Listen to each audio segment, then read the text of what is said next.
విద్యార్థులకు విలువలతో కూడిన విద్యను అందించేలా టీచర్లంతా పనిచేయాలన్నారు ఏపీ సీఎం చంద్రబాబు. నైతిక విలువలు పెంచేలా పాఠాలు చెప్పాలన్నారు. డిఎస్సీలో టీచర్లుగా ఎంపికైన వాళ్లకు నియామక పత్రాలు అందించారు.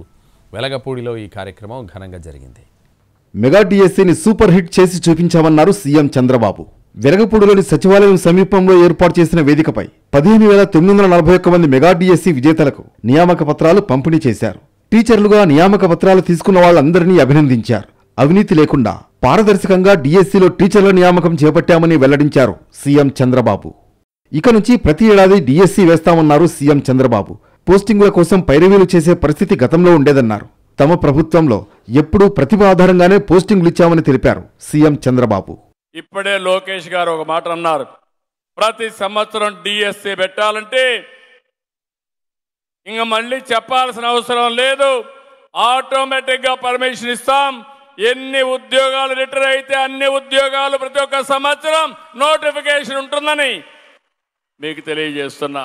అతిపెద్ద షాపింగ్ ప్రపంచం మన అభిమాన ఆర్ఎస్ బ్రదర్స్ ఇప్పుడు వనస్థలిపురంలో. ప్రముఖ నటుడు అక్కినేని నాగ చైతన్య, శ్రీమతి శోభితా గార్లచే సెప్టెంబర్ 26న గొప్ప ప్రారంభం.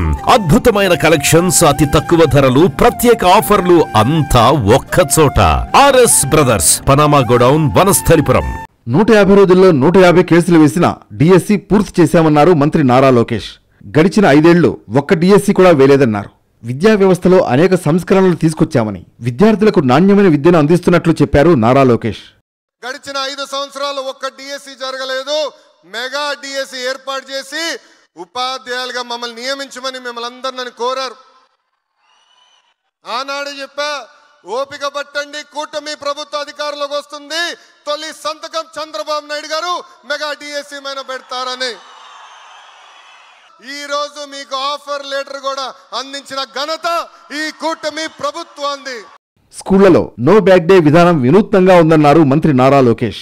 ఈసారి స్కూళ్లు తెరిచేలోగానే స్కూల్ కిట్లు, పుస్తకాలు ఇచ్చామని తెలిపారు. అభివృద్ధితో ఉద్యోగాలు వస్తాయని, ఆదాయం పెరుగుతుందని తెలిపారు. సంక్షేమం సజావుగా సాగించవచ్చని స్పష్టం చేశారు.